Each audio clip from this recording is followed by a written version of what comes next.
안녕하세요. 펫띠 수의사 송준호입니다. 혹시 고양이에게 생선을 맡기라라는 속담 아시나요? 고양이와 생선은 뗄래야 뗄 수 없는 그런 관계라는 의미일 텐데요. 과연 고양이에게 생선은 줘도 될까요? 줘도 된다면 어떻게 줘야 될까요? 이번 영상에서는 고양이에게 생선을 급여하는 방법에 대하여 알아보겠습니다.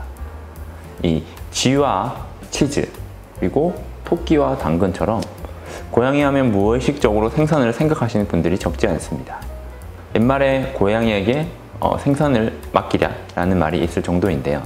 과연 고양이에게 생선을 맡기면 고양이가 생선을 먹을 것이 뻔한 일이란 뜻의 이 말처럼 생선이 고양이에게 기호성이 좋을지 그리고 급여 시 주의할 점은 없는지 알아보도록 하겠습니다. 이 고양이는 육식 동물이라 생선을 좋아하는 게 당연하지 않을까라고 느낄 수 있습니다. 고양이는 육식 동물은 맞으나 이와 동시에 육지 동물이기 때문에 사실 야생에서 생선을 접할 기회는 그렇게 많지 않습니다. 즉 고양이의 주된 식량은 생선이 아니었다는 말로도 볼 수 있는데요. 이를 뒷받침하는 근거로 영양학적 관점으로 보았을 때 생선은 고양이에게 사실 완전한 식품은 아닙니다. 생선은 많은 단백질과 적절한 아미노산을 가지고 있어서 얼핏 보면 고양이에게 굉장히 좋아 보일 수 있습니다.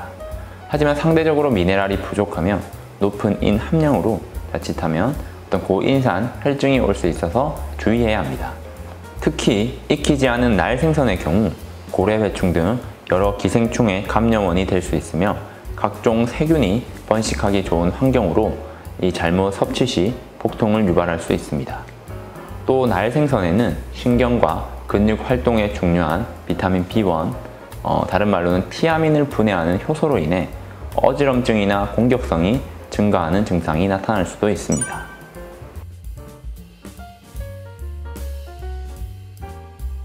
그렇다고 해서 고양이에게 생선을 주어서는 안 된다는 의미는 당연히 아니고요.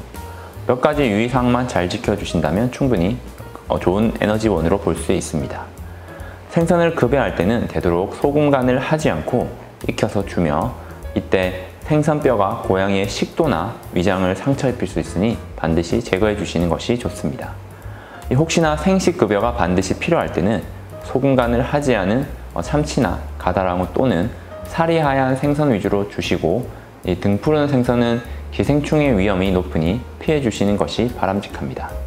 적절한 생선의 급여는 다른 반려동물에 비해 타우린이 부족한 고양이에게 많은 도움이 될 수 있습니다. 하지만 주식으로 생선을 섭취하기에는 영양학적으로 골고루 영양소를 섭취하는 데 한계가 있는데요. 때문에 필히 간식이나 영양 보충용으로 급여해 주시는 것이 적절하며 총 섭취량의 10%를 넘지 않는 선에서 급여하도록 하는 것이 좋습니다. 다른 육류와 마찬가지로 생선에 알러지가 있는 고양이도 생각보다 많이 있기 때문에 이 점 꼭 유의하시어 알러지 유무를 확인하신 뒤 급여해 주시는 것이 바람직합니다.